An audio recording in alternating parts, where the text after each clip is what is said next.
Good afternoon, everyone. Welcome to another edition of the show. I'm your host, Dan Cody, and this is where I give commentary and reviews on all things wrestling. For all of you who are new, don't forget to like, comment, and subscribe so you can be notified on all things from the Danny Show. And with that being said, let's get started with today's review. As promised, a throwback edition review from the past on SummerSlam 2004, because it was on this very day of the week and on this very date that SummerSlam 2004 took place in Toronto, much like SummerSlam 2019, which I also did a review on. If you haven't already, check that out. But let's get started with this review of SummerSlam 2004 with a six-person tag between the Dudley Boys, including Spike, and Rey Mysterio, and the SmackDown Tag Team Champions Paul London and Billy Kidman. Fun fact, Rey Mysterio has opened up SummerSlam, if my memory serves me correctly, 5 times. And 2 of them have been in a six-man tag team match in 04 and 11.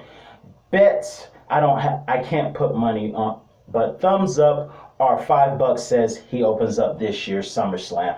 But either way, he opened up SummerSlam 2004 with Paul London and Kidman versus the Dudley Boys, including Spike, where Paul London was very impressive but got isolated by the Dudley Boys. However, he made a tag to Rey Mysterio, who immediately went after Spike for spitting on him in the early part of the match. Randy Orton and Rey Mysterio are 2 people you don't spit on at a SummerSlam.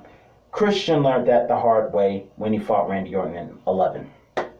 But either way, Rey Mysterio came in and took out Spike for spitting on him. Billy Kidman and Rey Mysterio paid homage to Canada's own Hart Foundation, Jimmy Hart, God rest his soul, and Bret Hart with the tag team finisher, Heart Attack, shooting star press from Billy Kidman, only to have it interrupted by one of the Dudleys. Paul London dives over the top rope, landing, I believe, on Bubba Ray, but he landed on one of them. And of course, after interrupting the 2 count, which Billy Kidman did, the Dudley Boys came in and gave the 3D, as you heard the crowd say it, and Spike Dudley picked up the pieces. Also, next we have Matt Hardy versus Kane, and what to me was a Jerry Springer or a soap opera-like storyline, and I don't watch soap operas, but that's what Jerry Lawler alluded to it being. And in this match, it was a till death do us part with Kane, who owns a victory over, with Matt Hardy, who owns a victory over Kane at Vengeance. They had a rematch at SummerSlam. Matt Hardy really brought the fight, and he even just really took control for the first 2 minutes. Kane fought back. However, Matt Hardy delivered a twist of fate on the floor, tried to attempt either a DDT or a twist of fate from the top rope, but got countered by Kane, and then chokeslam from the top rope. Hence, now Lita has to marry Kane, but they would get along later on, only to have Lita turn on Kane for Edge. And 1 year later, at that very SummerSlam 2005, Matt Hardy would return to face Edge in what would become a real-life bitter rivalry, a scripted rivalry based on real-life problems, with Edge having an affair with Lita, who was supposed to be Matt's best friend at the time. And if you watch rivalries, you'll know that those guys, Hardys and Edge and Christian, actually became cool for real until that happened. That just broke everything up. That a real life saga brought into WWE's screen time. That's some Jerry Springer stuff right there. 2005 Matt Hardy and Edge I'm speaking of. But nonetheless, Kane got the marriage and the victory that night. Third match, we have John Cena, who had an encounter with with Randy Orton earlier that night, versus Booker T in a best-of-5 series. Now, Cena had an encounter with Randy Orton, and ironically, during the time where SmackDown vs. Raw 2005 was coming out. And SmackDown vs. Raw 2005 has a lot of amazing soundtracks to them. And if you listen to their amazing soundtracks on YouTube, you'll notice that there's a face-off between an animated Randy and John Cena promoting SmackDown vs. Raw, with Randy being Raw and John Cena being SmackDown. Of course, that dream match would happen in 2007, with John Cena getting the victory at SummerSlam. But to this match with the best-of-5 series between Booker T and John Cena for the U.S. Championship was interesting. Honestly, I thought Booker T would have learned his lesson in 2001. You don't do a spin-a-roni in the middle of a championship match. He did it in 2001 against The Rock, and then got rock bottom. 1, 2, 3, Rock's the new WCW champion. And he did it again that year in 2004 when he delivered a spin-a-roni and then got caught in the AA, which was then known as the FU, for the 1, 2, 3. John Cena gets the first victory, and he would actually go on to win the best-of-5 series, finishing the series at No Mercy at the next pay-per-view. Thought Booker T would have learned, but he didn't do it anymore after that, which shows he might have learned his lesson. But either way, moving on, this third match, ironically, is where everything, or I should say this fourth match, is where everything started getting strange. Of course, the commentators alluded to being in Bizarro Land. I don't call Toronto Bizarro Land. However, things really got strange. It was a bizarre night as far as the fans were concerned, but the fans had fun regardless.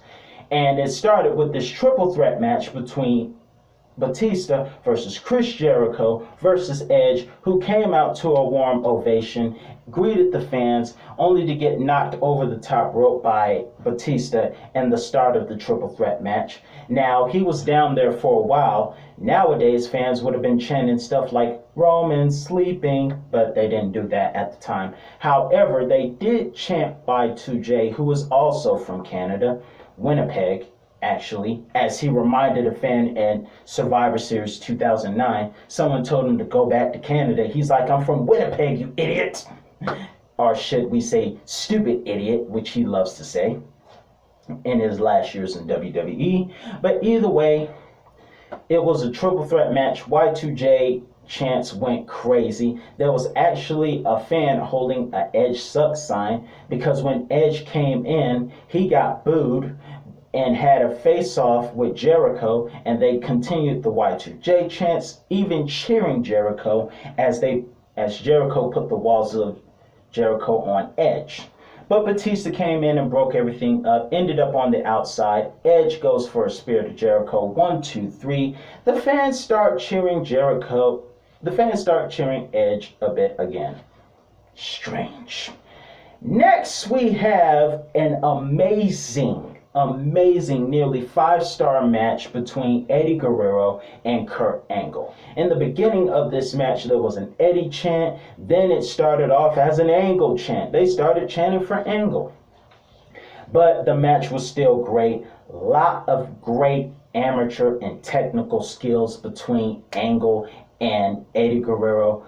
Taz didn't think Eddie would be able to hang in a technician or amateur style mat-based wrestling with Kurt Angle, but he did. He actually stole Angle's angle lock in the early part of the match, and we saw Eddie lie, cheat, and steal, as he's known for. He stole Angle lock, and then Kurt Angle would come back and deliver an angle slam in an angle lock of his own angle lock I'm speaking of, and then would work to unhook Eddie's boot, which is strategy that he learned after being tricked by Eddie using Eddie's boot at WrestleMania 20, which helped Eddie do the roll-up, which I thought was very entertaining and pretty smart on Eddie's part.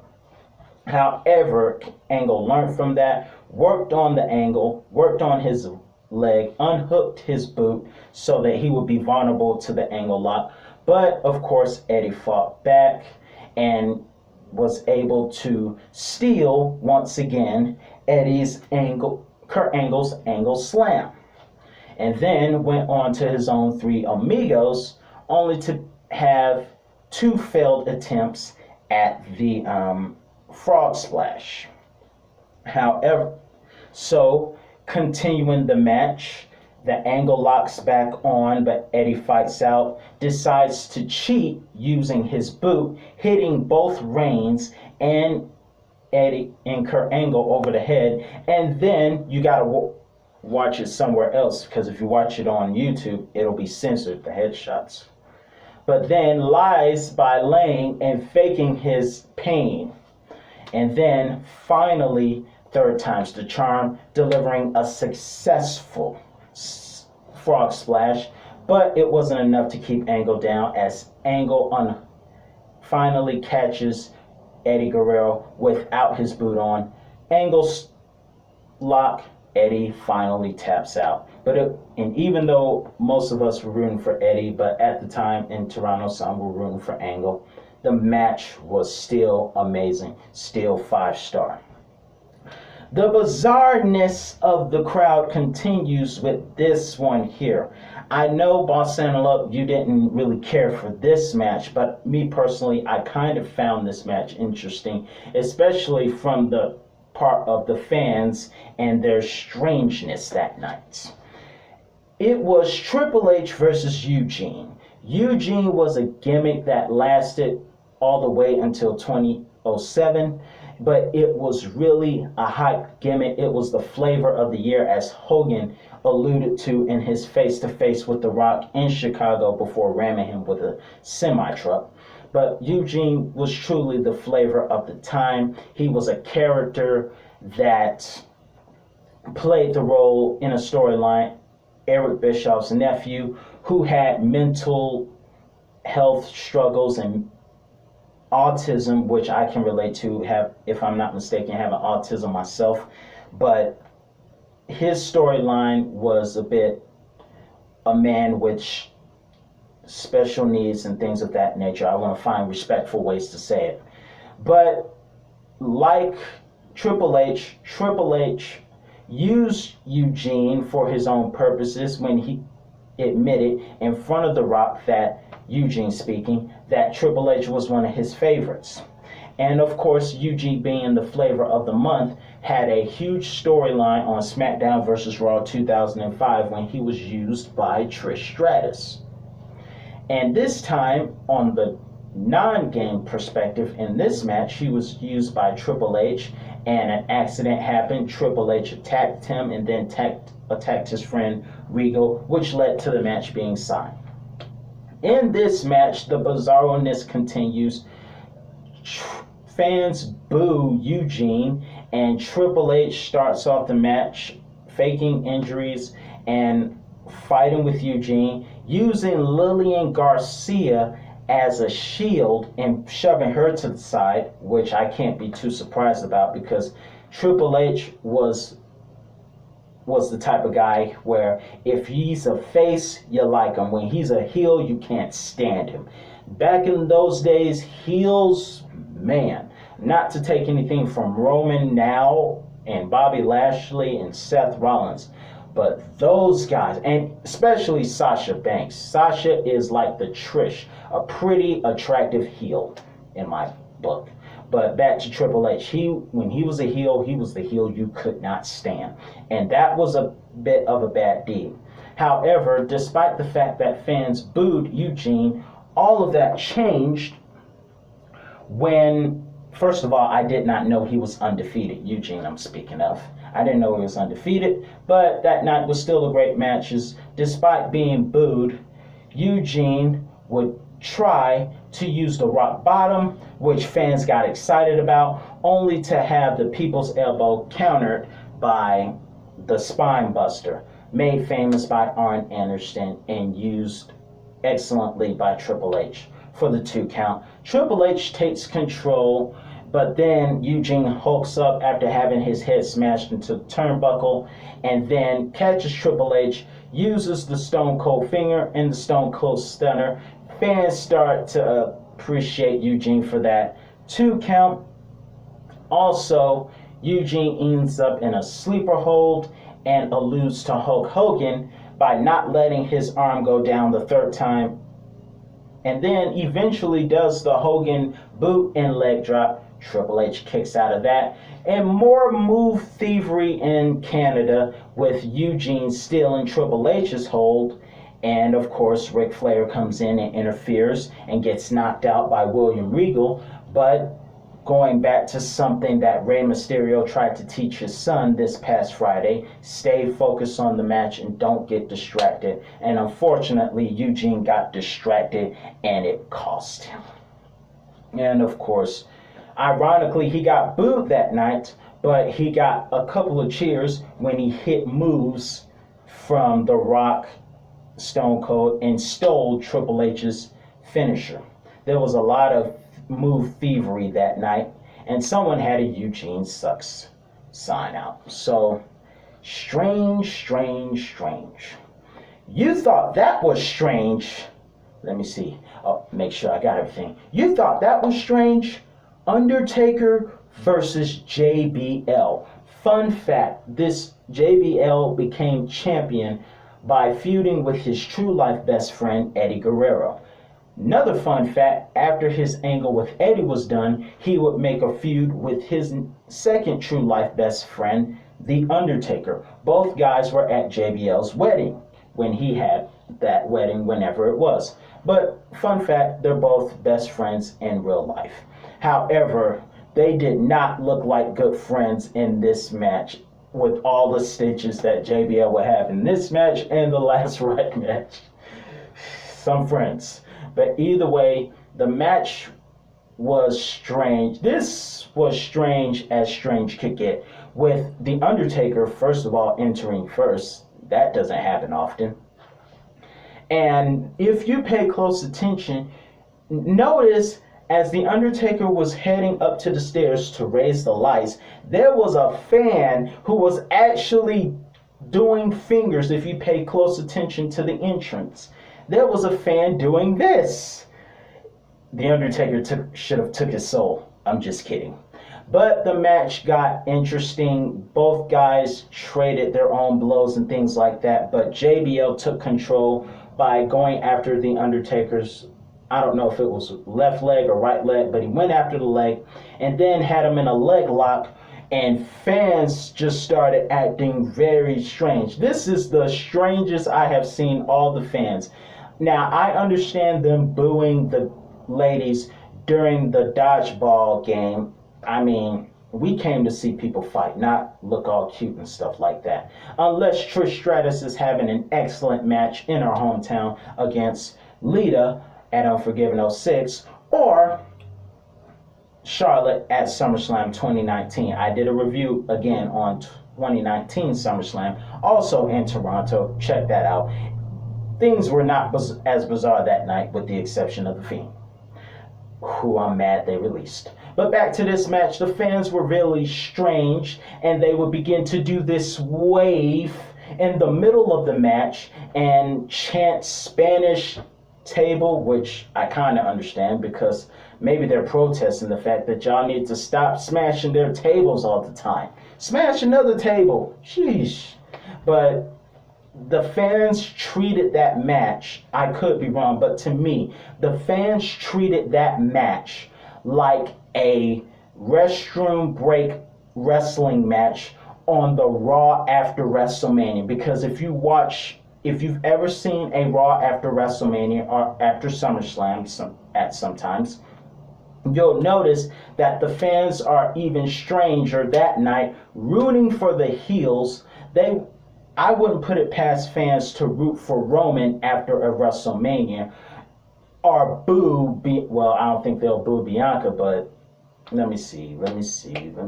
Who's a good person that they would boo after WrestleMania? Maybe the Mysterios. Hope not, but, fans are strange like that sometimes. But that match was like the Raw after WrestleMania for a restroom break match, and it was a main event match. The fans were waving, chanting Spanish tables. However, after The Undertaker used some more thievery in Canada, stealing JBL's clothesline from hell and following the snake eyes, however, fans began to really get more interested in the match. And ironically, I think there is a pro-heel fan in the crowd because I saw a JBL rules sign, I saw an Eddie sucks sign, a Eugene sucks sign, Edge sucks sign. I think that same, right around that area, there's a pro-heel crowd. I don't know. But either way, Undertaker gets into the match, gets clothesline from hell, kicks out, comes back, last rise and choke slams. Orlando interferes. JBL hits The Undertaker with the belt, and with the referee being knocked unconscious accidentally, Orlando tried to use an unconscious referee to count the 1, 2, 3, like Stone Cold did Mr. McMahon at Over the Edge 98, which I also did a review on if you want to check that out. So, and thanks for the views, by the way. The 1, 2, Undertaker still was able to kick out, comes back up, hits JBL with the championship and gets disqualified. Undertaker's now pissed off, choke slams JBL through the roof of the limousine and does some of the coolest, scariest facial expressions ever. JBL called it what? When JBL was on SmackDown 4 days later, he's like, "Why do you people cheer that? That is the look of unadulterated evil." I was cracking up at JBL. He sounded like he was crying, but that was very entertaining. Last but not least, the match that I promised to acknowledge, Chris Benoit versus Randy Orton. Before I go any further, I need to make a very important disclaimer. I do not condone what happened in the summer of '07, which is why WWE chooses not to acknowledge this match. They acknowledge Randy Orton's victory, but not the match inclusively because of what happened. I don't condone what happened, but I will say this. It is an important lesson.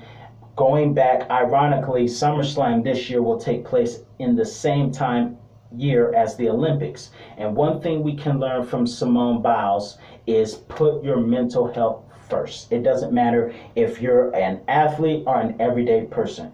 Your feelings matter, your emotions matter. If you need to seek therapy for anything that you may be going through, do so. It's not because therapy is not for crazy, it's to keep people from going crazy. So if you need counseling or whatever because of the times we're living in, do so. But remember, mental health is very important, which is why I don't agree with Jerry Lawler making a lot of the insults he made. He made a pretty big, back in the day there was no cancel culture, and Jerry Lawler made a bit of some offensive comments about Eugene going to school and taking the short bus, which is an offensive allusion to children with special needs. So that was not very cool to do. So, and not to mention, Jerry Law has made some pretty offensive comments before about SummerSlam 99 between The Rock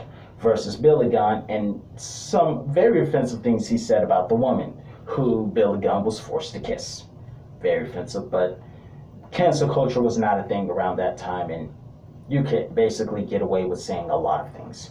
But back to this match right now. I don't condone what happened, but remember, mental health matters. And of course, that being said, now that we get that out of the way, let's get started with this match. A great, like Eddie Guerrero and Kurt Angle, a lot of great technical skills were put on display. Amateur background wrestling, amazing. But then, during that match, let's see, during the technicality and amateur skills, Randy Orton uses the sharpshooter, gets booed, Chris Benoit counters. Then later on in the match, something happens which kind of plays the role in what Chris Benoit will go through later on, where he attempted a dive a running dive through the middle rope onto Randy Orton, but instead bumped his head on the barricade. Thankfully, those things were not steel like it was back in the late 90s. I don't know if that would have made a difference, but that still hurts. But either way, Randy Orton took control.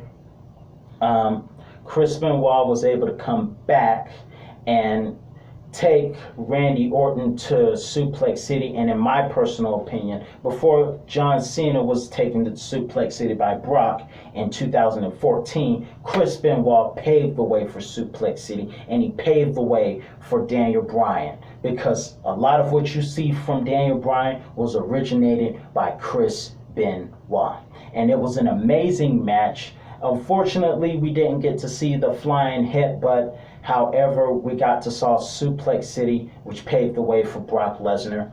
And, of course, later on, out of nowhere comes the RKO. And this time, fans actually cheered the 1, 2, 3. Randy Orton shakes hands with Chris Benoit in an act of short sportsmanship.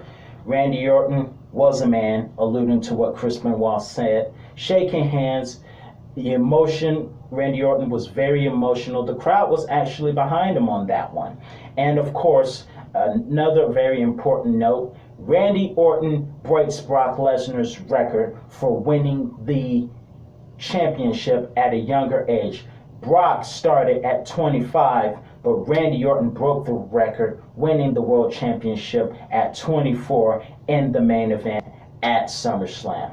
Records got broke at SummerSlam 2014. It was a great event, bizarre crowd, but great, amazing event. That's all the time I got for you today. Have a great Sunday. See you next time. Peace.